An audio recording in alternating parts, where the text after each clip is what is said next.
Well, today's episode we're going to review ChocoPro 196 with three matches that took place. And of course, we got GCW's latest event, the World on GCW, where they actually do their show at the Hammerstein Ballroom, legendary venue where ECW did a lot of their events. And also, we got the latest Warrior Wrestling number 18 that took place on the 22nd of January, right at before GCW. So, let's get ready for another episode of Deleted Wrestle Zone.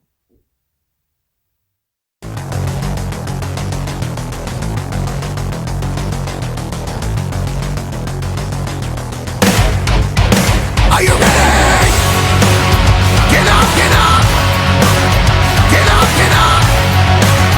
Get up, get up! Get up, get up! Get up, get up! Get up, get up!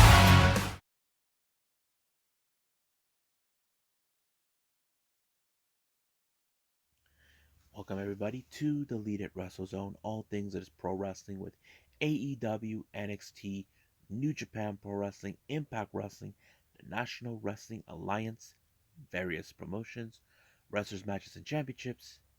I am your host, J Rod here. So, let's begin with ChocoPro 196, with the opening match being Chiko Shikawa versus Masahiro Takanashi versus Yuna Mizumori. Now, there have been some instances where we've seen certain teamworks in this match, is mostly coming from Masa and Che. So basically, that kind of fits in. There was a moment where they did the bow and arrow move on Yuna Mizumori. Apparently, Che was unable to do it due to Mizumori's um, big physique she has, but it was Masa who actually pulled it off. But however, who was going to walk out on this match? Well, the answer turned out to be none other than Masahiro Takanashi.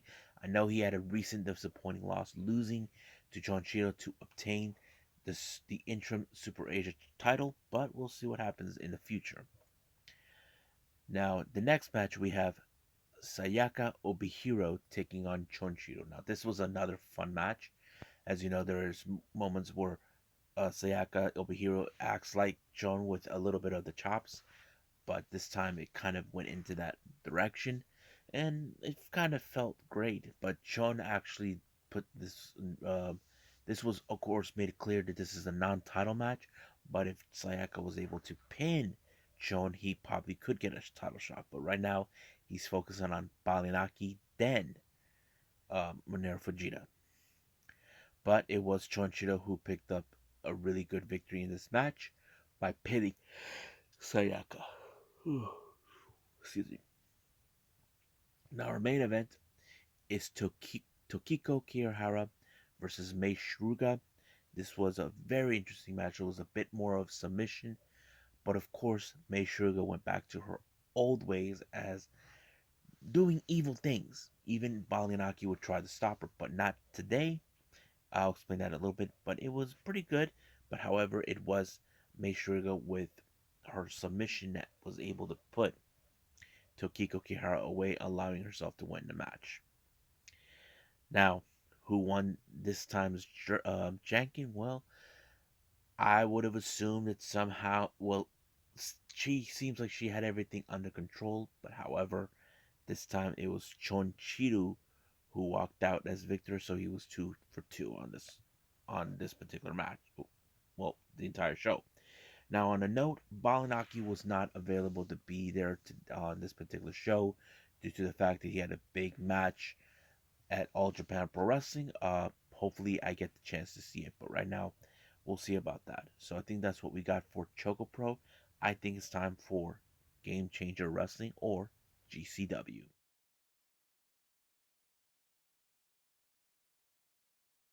Okay, so this is GCW's biggest event of this year, the World on GCW. This is something I would enjoy. Now, normally we don't talk about the kickoff shows.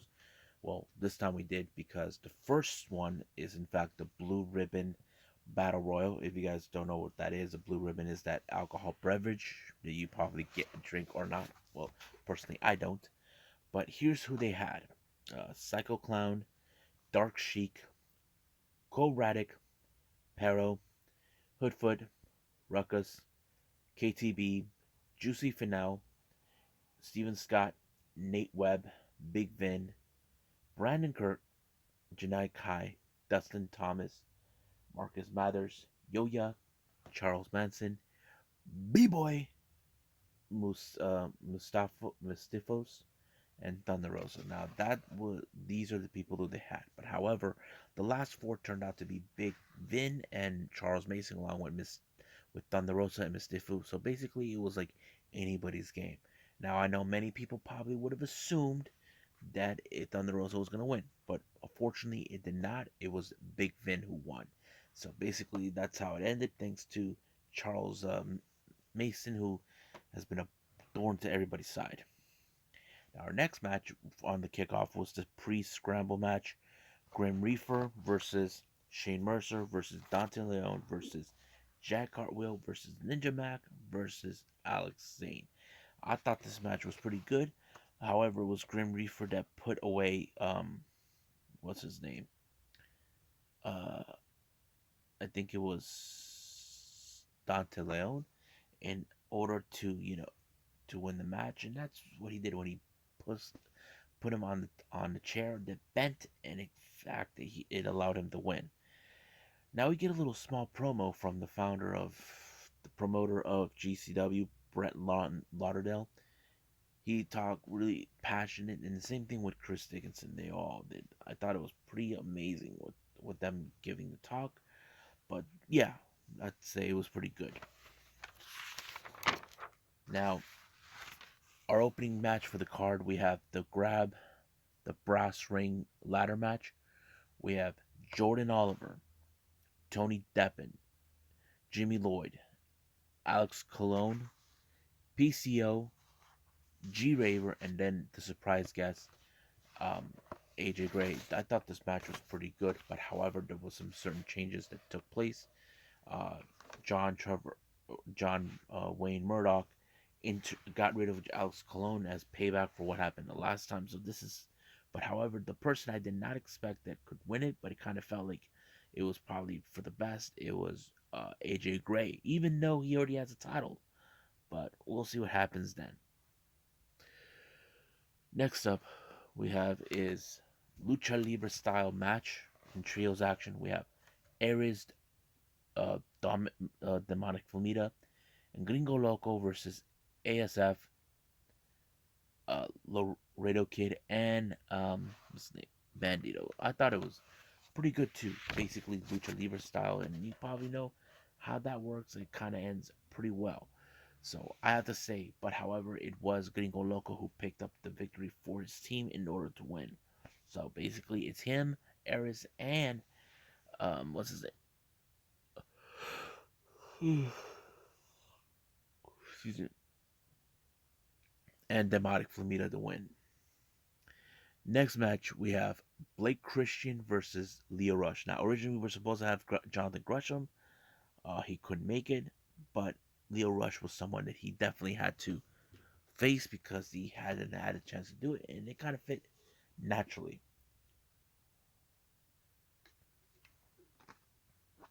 So it was a pretty good match, a lot of spots. But however, Blake Christian won this match. I thought it was pretty good, and I think it was amazing. Next up, we have Matt Cardona along with Chelsea Green taking on Joey Janela. Now, this match has been building up so good. It showed like Cardona believes that he is the true savior of GCW, that he thinks that GCW has been on his back the entire time. So everybody knows, nope, that's not true. He thinks that, nope, it's not Nick Gage, it's not Effie. I'm the reason it's at the top. So basically, he tries to take credit where it's not even his. But however, the match had a little interesting moments where Chelsea Green kicked, what's his name? Matt Cardona in the nuts until it turned out it was a trick by Chelsea Green. And then later we see Smart Mark Sterling try to be an attorney to protect um, Cardona, and then here comes Virgil pretended to believe Vince, and then of course we had Swoggle shows up out of the blue, but Sam Stackhouse decided to deal with him, and then here comes Marco Stunt as well. I thought this was insane, like everything to they were planning on. I thought it was pretty insane. However, it ended with this mysterious guy dressed up as a bike rider shows up, and it turned out to be Brian Myers. Now, fortunately, Matt Cardona won the match, but when he thought he was going to get rid of Joey Janela for good, he was interrupted by none other than X Pac.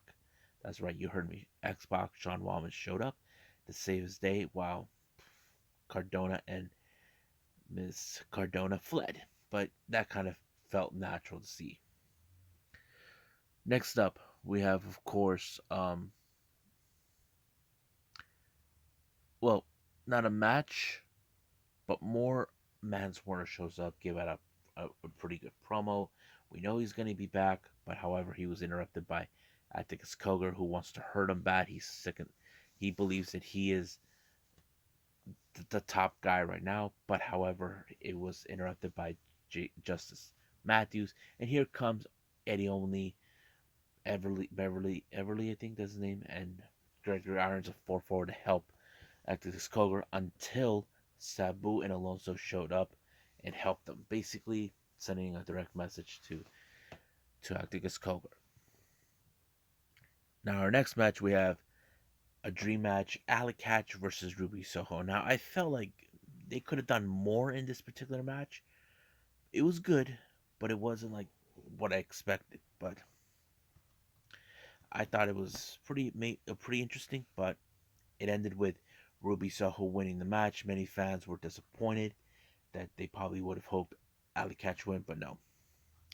Next one is we have Jeff Jarrett, who claims himself to be the last outlaw, taking on Effie, and that kind of I thought it was pretty interesting.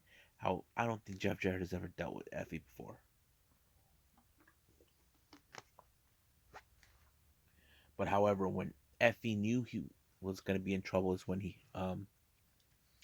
they used the guitar. He used Jarrett used the guitar. It backfired, but apparently it later was used for something else in order to win the match. I thought, okay, that kind of was insane. But the real question remains is, what is Jeff Jarrett doing there? It's still unclear, but we'll find out when we get there. Then we get our semifinal match. We have the GCW World Title, John Moxley versus who was it?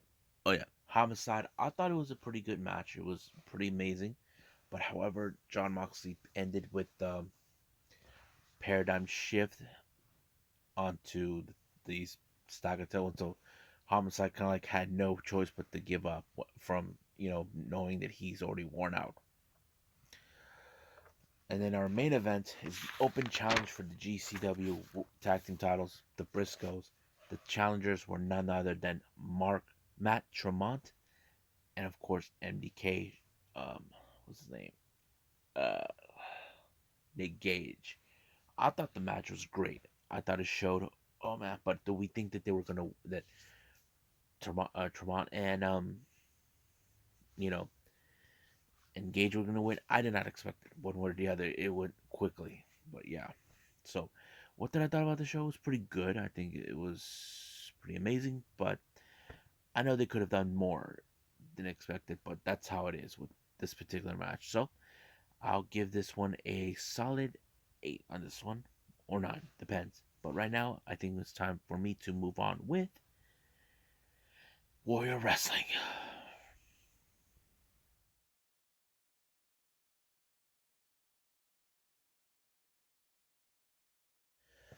Okay, so the last thing I got for all of you is Warrior Wrestling 18. This took place on the 22nd of January, right before GCW.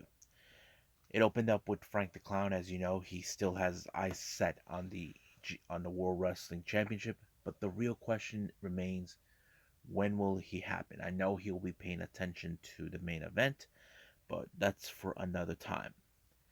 First match we have is Davey Bang versus Silas Young. Now, originally it was supposed to be Brian Pillman versus Silas Young, but they picked this guy. But however, Silas Young continues to win by claiming he's the best when he used the ropes in order to win. Ref didn't see it. That's classic Silas Young for everyone right there.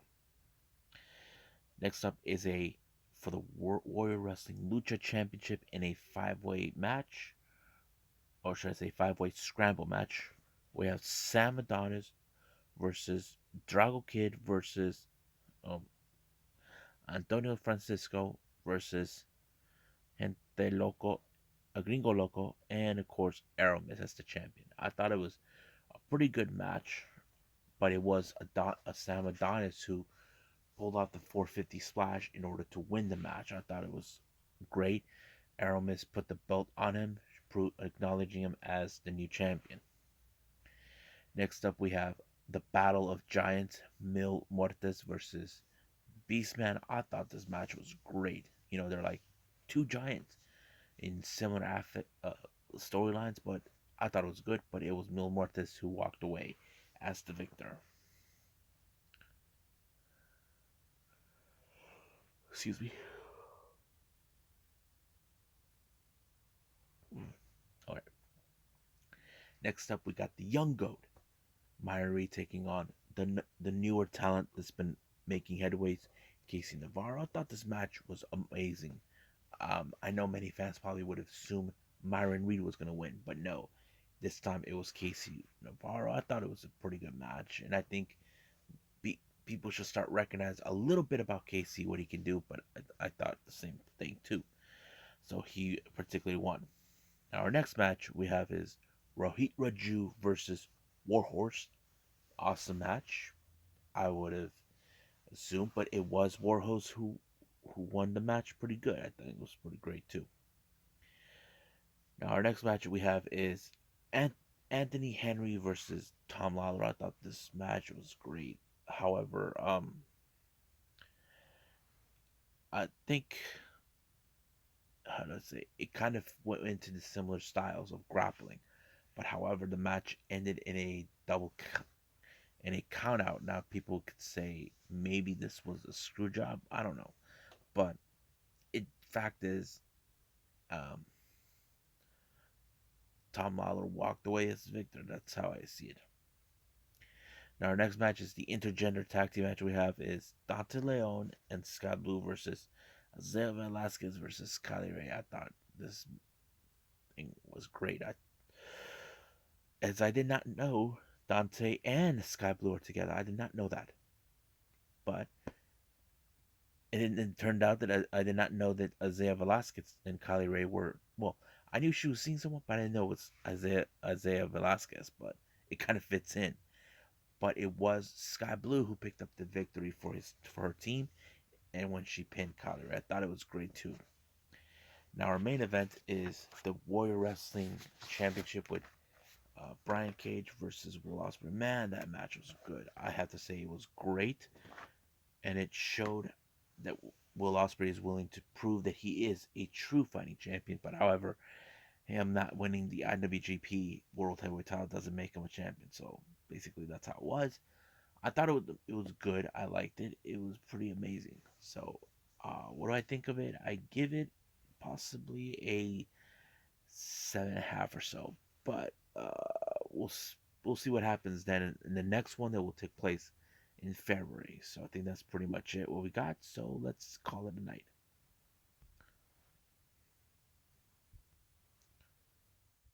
Well, I hope everybody enjoys me reviewing all of these. So coming up, we're going to do some past events. The first two is in fact by Stardom, which is back-to-back episode shows from Nagoya 2 days that took place on the 2nd and 3rd of October of 2021. Then we got Indie on IWC with the Indie, hold on, the Super Indie 20 that took place on the 16th of November. And finally, AEW Dark Elevation. So that's pretty much what we got today. So for now, I'll see you guys in the next DWZ time.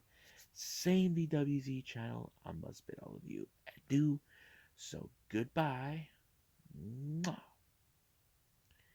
And have a nice day. Bang.